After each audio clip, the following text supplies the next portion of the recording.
another part of Efilism that is presented as logically entailed when you start understanding Efilism is that sentient life has no purpose, it serves no function.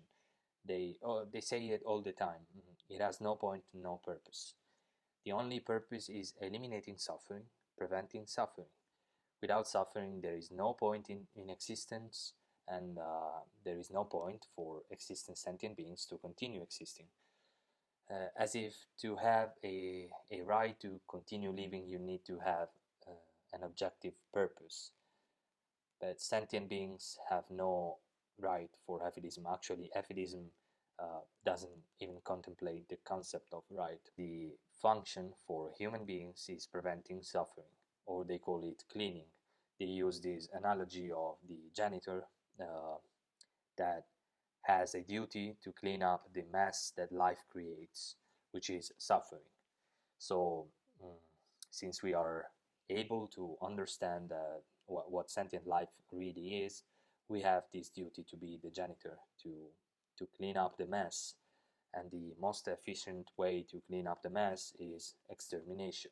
So life serves no function in itself, and the only function is being a janitor. Once you are done with that function, you serve no more purpose, so you can be killed. It's no problem. Actually, it's better for you and for others. And when you cannot be a janitor, you can just die. There's nothing bad in dying or being killed. So if we imagine a scenario where there is no suffering, and this is just hypothetical, but there are sentient beings, or perhaps I should say conscious being, or sentient beings that are unable to experience suffering, then no sentient being would have a purpose.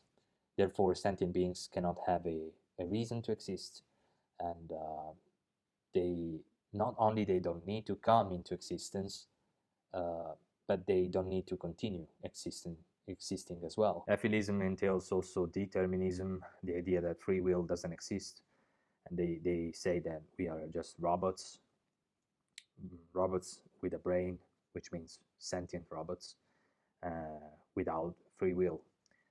And if we consider that negative utilitarianism is a consequentialist theory on which Efilism is based, it increases even more the idea that fault and merit don't exist.